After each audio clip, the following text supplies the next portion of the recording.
ہے، لیکن زمانے محبوب کی قسم، محبوب تیرے زمانے کی قسم، یوں تو ہر زمانہ محبوب کا زمانہ ہے، ہر عصر محبوب کا عصر ہے، ہر دور محبوب کا دور ہے۔ اللہ اکبر، وہ کون سا دور ہے جو محبوب کا نہیں؟ سب تو محبوب کا دور ہے، لیکن سب سے بہترین دور کون سا ہے؟ جس دور میں محبوب زمین پہ چلتے تھے، جس دور میں محبوب زمین پہ پھرتے تھے، جس دور میں نبی کا دور سب سے اچھا دور، نبی کا دور سب سے اچھا دور، نبی کا زمانہ سب سے اچھا زمانہ۔ وہ کیوں؟ اس لیے کہ اس دور کا مسجد کا امام الانبیاء محمد رسول اللہ تھے، اور مسجد نبوی کے مقتدی میں ایک طرف ابو بکر صدیق ہے، ایک طرف فاروق اعظم ہے، ایک طرف عثمان غنی ہے، ایک طرف مولا علی ہے، سعد ہے، سعید ہے، طلحہ ہے، زبیر ہے، ابو عبیدہ ہے، خالد بن ولید ہے۔ ارے وہ دور کتنا خوبصورت دور ہوگا کہ جب صبح شام جبریل امین بار بار آتے جاتے ہیں،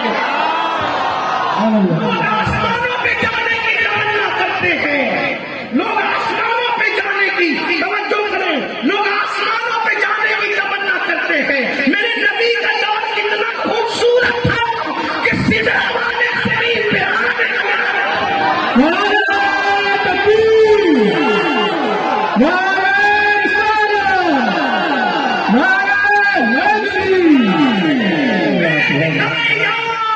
ان کو چین آ جاتا اگر، بے نکاح یار ان کو چین آ جاتا اگر، بار بار آتے نہ یوں جبریل سدرہ چھوڑ کر، بار بار آتے نہ یوں جبریل سدرہ چھوڑ کر، اور چمن طیبہ ہے وہ باغ کہ مرغے سدرہ، چمن طیبہ ہے وہ باغ کہ مرغے سدرہ، برسوں چہکے ہیں جہاں بلبل شیدا ہو کر، برسوں چہکے ہیں جہاں بلبل شیدا ہو کر۔ محبوب تیرے زمانے کی قسم جب جبریل زمین پر آتا ہے، محبوب تیرے زمانے کی قسم جب تو مسکراتا ہے، محبوب تیرے زمانے کی قسم جب تو اپنی نگاہ سے صحابی بناتا ہے، محبوب تیرے زمانے کی قسم جب قرآن نزول فرماتا ہے، محبوب تیرے زمانے کی قسم اللہ اکبر جب مدینہ منورہ میں فرشتے آنے کے تمنائی ہوتے ہیں، محبوب تیرے زمانے کی قسم اللہ اکبر جس زمانے کے لیے محبوب خود کہتے ہیں خیر القرون قرنی،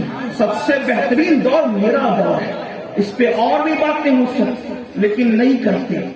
قسم اٹھائی، جب کوئی اہم بات کی جاتی ہے تو قسم کھائی جائے، ہے نا؟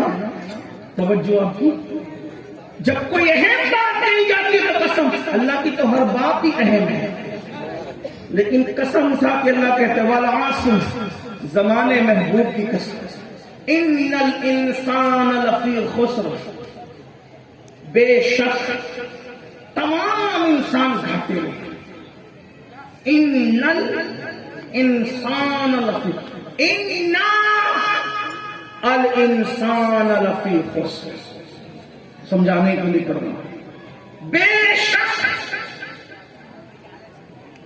تمام انسان گھاٹے میں، تمام انسان نقصان میں، تمام انسان ٹوٹے میں، سب نقصان میں۔ اب تو سننا امام حسین، گویا کہ آج کا عنوان امام حسین امام زمانہ، امام حسین امام عصر، امام حسین ہر دور کا امام، امام حسین صرف 3 دن کا کربلا کا امام نہیں، امام حسین ہر دور کا امام، امام حسین ہر زمانے کا امام، امام حسین ہر عصر کا امام۔ یہ شاعر لوگ پڑھتے ہیں نا، زمانہ کوئی بھی اس میں امامت سیدوں کی ہے، اور سیدوں کا باپ جو ہے اسی کو تو امام حسین ہے، وہ ہر دور کے امام ہے۔ کس طرح سے قرآن کہتے والا زمانے کی قسم ان الانسان لفی خسر، انسان گھاٹے میں، سب انسان گھاٹے میں، انسان ٹوٹے میں، انسان نقصان میں۔ کون انسان نقصان میں؟ لوگ کہتے ہیں کیا وہ انسان نقصان میں جس نے فلائٹ بنائی، وہ انسان نقصان میں جس نے چاند کی شعاؤں کو گرفتار کرنے کی کوشش کی، وہ انسان نقصان میں جس نے ہواؤں کو گرفتار کرنے کی کوشش کوشش کی، وہ انسان نقصان میں جس نے کشتیاں بنا کر کے سمندروں کو کے سینے کو چیرتے ہوئے منزل مقصود پر پہنچنے کی کوشش کی، وہ انسان نقصان میں جس نے لوہے پہ توجہ کی تو لوہے کو اڑا دیا، وہ انسان نقصان میں جس نے پھولوں کی خوشبو کو کشید کر کے عطر بنایا، وہ انسان نقصان میں جس نے زمین کا سینہ چیر کر بڑی بڑی بلڈنگیں بنائی، وہ انسان نقصان میں جس نے تاج محل جیسی عمارت بنائی، وہ انسان نقصان میں جس نے لال قلعے جیسی عمارت بنائی، وہ انسان نقصان میں اللہ اور جس نے بھول بھلیا بنایا، وہ انسان نقصان میں جس نے ایک سے کھانے بنائے، وہ انسان نقصان میں جس نے ایک سے لباس پہنے، وہ انسان نقصان میں جو ہواؤں پہ گھومنے کی بات کرتا ہے، وہ انسان نقصان میں جس نے مریخ پر بستی بسانے کی بات کی، وہ انسان نقصان میں جس نے چاند کو اپنے پیروں تلے روندنے کی کوشش کی، روندنے کی بات کی، وہ انسان نقصان میں جس نے جو ہے سمندر کے سینے تک پہنچ کر سیپ سے موتی نکالنے کی کوشش کی، وہ انسان نقصان میں جس کے آگے ستاروں کی انجمن مسخر کر دی گئی، وہ انسان نقصان میں جو اپنی کامیابی کا لوہا پوری دنیا سے بطور خراج کا منوانے کی کوشش کر رہا ہے، وہ انسان نقصان میں جس نے سائنسی علوم حاصل کیے، وہ انسان نقصان میں جس نے جغرافی کے علوم کے دریا بہائے، وہ انسان نقصان میں جو ڈاکٹر کہلائے، وہ انسان نقصان میں جو ہے وہ محقق کہلائے، وہ انسان نقصان میں جو فقیہ کہلائے، وہ انسان نقصان میں جو خطیب کہلائے، وہ انسان نقصان میں جو ادیب کہلائے، وہ انسان نقصان میں جو تاجدار کہلائے، وہ انسان نقصان میں جو ذل سبحانی کہلائے، وہ انسان نقصان میں اللہ اکبر جو اپنے دور کا عظیم انسان کہلائے، وہ انسان نقصان میں جس کے سر پر لقد کرمنا بنی آدم کا تاج رکھا گیا، وہ انسان نقصان میں جس کو اللہ نے اپنے دست قدرت سے پیدا کیا، وہ انسان نقصان میں جس کے لیے اتنی آنوا مالا تعلمون کا خطبہ پڑھا گیا، وہ انسان نقصان میں جس کے بارے میں کہا گیا لقد خلقنا الانسان فی احسن تقویم، یا وہ انسان نقصان میں قرآن کہتا ہے سب نقصان میں سب نقصان میں سب نقصان میں 3 مرتبہ نہیں 6 مرتبہ کھا لو، قرآن قسم اٹھا کے کہہ رہا ہے تم نقصان میں ہو، ایک دن میں ایک لباس نہیں 4 لباس تبدیل کر لو، قرآن کہتا ہے تم نقصان میں ہو، ایک عمارت نہیں 1000 عمارتیں بنا لو، قرآن کہتا ہے ان الانسان لفی خسر، سارے انسان نقصان میں ہے، لیکن یہ اللہ کیا سب نقصان میں ہے؟ تو قرآن اب آگے بات بیان کرتا ہے نہیں کچھ انسان ایسے بھی ہے جو نقصان میں نہیں ہے، وہ نقصان سے محفوظ ہے، مولا وہ کون انسان ہے؟ تب قرآن کہتا ہے جس میں 4 باتیں ہوگی وہ نقصان میں نہیں ہوگا، جس میں 4 صفتیں ہوگی وہ نقصان میں نہیں ہوگا، مولا کون نقصان میں نہیں ہوگا؟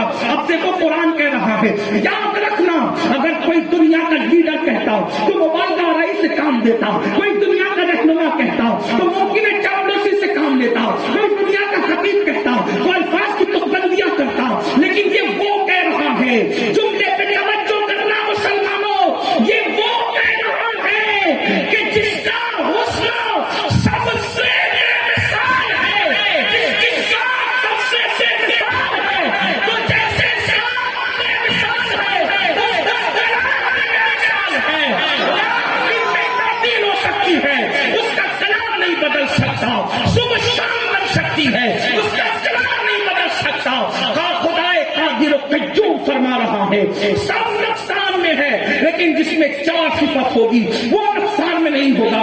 پہلی صفت قرآن کہتا ہے الا الذین آمنوا، جو ایمان لائے وہ نقصان میں نہیں،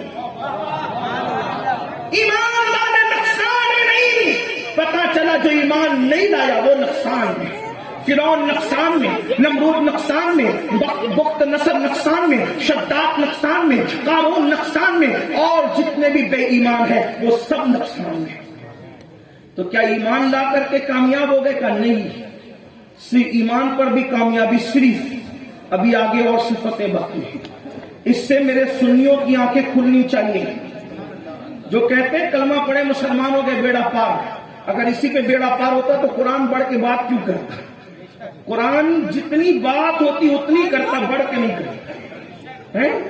قرآن کہہ رہے ہیں اگر نقصان سے بچنے تو 4 صفتیں، نمبر 1 ایمان لاؤ، جو ایمان لائے مومن بنے، پہلی صفت ہے آپ سب کے اندر، الحمدللہ ہم سب کے اندر ہے۔ دوسری صفت قرآن کہتے ہیں وَعَمِلُوا الصَّالِحَاتِ، ایمان لانے کے بعد نیک عمل کیا، توجہ، دوسری صفت کیا؟ نیک عمل کیا، نقصان سے بچنا ہے ایمان کے بعد نیک عمل۔ تیسری صفت وَتَوَاصَوْا بِالْحَقِّ، حق پر ڈٹے رہا،